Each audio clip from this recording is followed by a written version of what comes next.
नमस्ते दोस्तों, आज के इस पावरफुल वीडियो में हम बात करने वाले हैं एक ऐसे टॉपिक की जो हर लॉन्ग टर्म इन्वेस्टर का ड्रीम होता है, मल्टी बैगर स्टॉक्स। लेकिन मल्टी बैगर स्टॉक्स मिलता कैसे है? क्या बस लक से मिलता है? नहीं।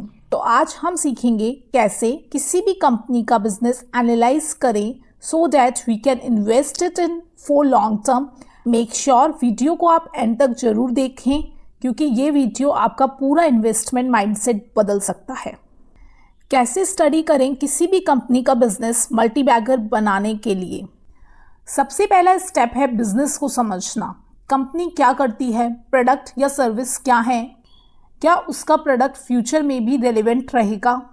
एग्जाम्पल, एशियन पेंट्स पेंट बनाती है, सिंपल। लेकिन सोचो इंडिया में कंस्ट्रक्शन और इंटीरियर डिजाइनिंग बढ़ रहा है तो पेंट का डिमांड भी बढ़ेगा। सिंपल बिजनेस है, अंडरस्टैंडेबल प्रोडक्ट है और फ्यूचर भी प्रेडिक्टेबल है, तो गुड साइन। तो रूल यही कहता है कि ऐसे बिजनेस में पैसा लगाओ जो आप समझ सकते हो। वॉरेन बफे भी यही कहते हैं, never invest in a business you don't understand. क्योंकि अगर आप जिस बिजनेस को समझते ही नहीं हो उसमें इन्वेस्ट कर दोगे तो आप उसमें लंबी पारी कभी नहीं खेल सकते। उस स्टॉक से आप मल्टी बैगर स्टॉक जितना पैसा नहीं कमा पाओगे। अब देखो, कंपनी तो अच्छी हो सकती है लेकिन इंडस्ट्री ही डेड हो गई तो क्या फ़ायदा? तो चेक करो, इंडस्ट्री ग्रोइंग है या नहीं, गवर्नमेंट का सपोर्ट है या नहीं, क्या नए इनोवेशंस आ रहे हैं। एग्जाम्पल देखो, आज के दौर में ईवी इलेक्ट्रिक व्हीकल नया मार्केट में नया सेक्टर उभरता हुआ नज़र आ रहा है। सोलर, डिफेंस, फार्मा, ये सब फ्यूचर्स के सेक्टर हैं, तो इन पे अपना दाव लगा सकते हो। साथ ही साथ बजट के अनाउंसमेंट्स, पीएलआई स्कीम्स और गवर्नमेंट पॉलिसीज़ का एनालिसिस जरूर करो, इनकी अपडेट्स लेते रहो। अब आता है थोड़ा नंबर का खेल, पर हम इसे भी आसान बना देंगे। सबसे पहले देखो कंपनी की रेवेन्यू ग्रोथ। क्या कंपनी हर साल सेल्स बढ़ा रही है? स्टेबल ग्रोथ है कंपनी में, इसका मतलब उसकी हेल्थ अच्छी है। सेकेंड नंबर पे प्रॉफिट ग्रोथ। सिर्फ सेल्स ही नहीं, प्रॉफिट भी कंसिस्टेंटली ग्रो होना चाहिए। ऐसा नहीं है कि कंपनी सेल्स बढ़ा रही है, रेवेन्यू बढ़ा रही है और साथ ही साथ कंपनी के एक्सपेंसेस इतने बढ़ गए हैं कि कंपनी का प्रॉफिट ग्रो ही नहीं हो रहा है। ये हेल्दी कंपनी की निशानी नहीं है। कंपनी का प्रॉफिट भी कंसिस्टेंटली ग्रो होना चाहिए।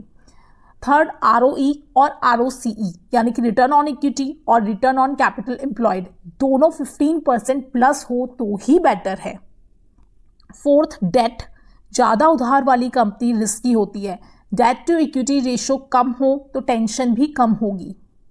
दोस्तों, 5 साल की फाइनेंशियल समरी स्क्रीनर इन या फिर टिकर टेप जैसे टूल से निकाल सकते हो। विजुअल में मिल जाएगा आपको सब कुछ, ताकि आप इजीली उसे अंडरस्टैंड कर लो। अब बात करते हैं मॉट की। मॉट यानी कि कंपनी की क्या कॉम्पिटिटिव एज होगी, कॉम्पिटिटिव एडवांटेज होगी, यानी कि वो यूनिक क्वालिटी किसी भी कंपनी में जो उसे मल्टी बैगर तक पहुंचा सकती है। सबसे पहले ब्रांड वैल्यू। क्या कंपनी की कोई ब्रांड वैल्यू है? जैसे टाइटन, नेस्ले, इनका तो नाम ही बिकता है दोस्त। सेकेंड, डिस्ट्रीब्यूशन नेटवर्क, जैसे कि HUL का कितना बढ़िया डिस्ट्रीब्यूशन नेटवर्क है। Technology as like Infosys, TCS। तो IT में सबसे पहला नाम आपके दिमाग में इन दोनों का ही आएगा, इन्फोसिस और TCS। Then customer loyalty. एक बात याद रखो, मल्टी बैगर वही बनता है जिसका मॉट स्ट्रांग हो, यानी कि कंपटीशन उससे इजीली रिप्लेस ना कर पाए। एक और बहुत इंपॉर्टेंट फैक्टर है प्रमोटर का इंटीग्रिटी और विजन। क्या प्रमोटर अपने स्टेक बढ़ा रहे हैं या घटा रहे हैं? इनसाइडर ट्रेडिंग तो नहीं हो रही है? उनका फोकस लॉन्ग टर्म ग्रोथ पे है या बस शॉर्ट टर्म में दिखावा कर रहे हैं, मैनिपुलेशन कर रहे हैं? इसके लिए आपको चेक करना है प्रमोटर होल्डिंग। प्रमोटर होल्डिंग में देखो कि प्रमोटर का जो शेयर का रेशो है, शेयर का जो परसेंटेज है किसी भी कंपनी में, वो क्या हर साल इंक्रीज हो रहा है या डिक्रीज हो रहा है या फिर कांस्टेंट है। और अगर डिक्रीज हो रहा है तो उसका रीज़न फाइंड आउट करो। सेकंड देखो प्लेज शेयर्स, कितने नंबर ऑफ शेयर्स हैं कंपनी के जो कि कंपनी ने प्लेज कर रखे हैं। थर्ड, कंपनी का जो रिसेंट इंटरव्यूज़ हैं, एनुअल रिपोर्ट के लेटर्स हैं, उनको एक बार गो थ्रू कर लीजिए। ये सब आपको सिग्नल दे देगा कि कंपनी को कौन चला रहा है और किस सोच के साथ चला रहा है। अब चाहे कंपनी कितनी भी अच्छी हो, अगर आपने महंगे खरीदा है तो रिटर्न कम ही मिलेगा।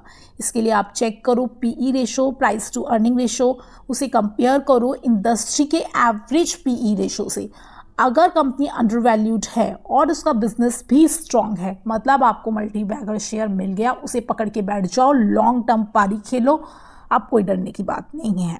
एग्जाम्पल्स देखते हैं जो लॉन्ग टर्म इन्वेस्टर के लिए गोल्ड माइन बन गए हैं। देखो, पेज इंडस्ट्री, जॉकी नाम तो सबने सुना होगा।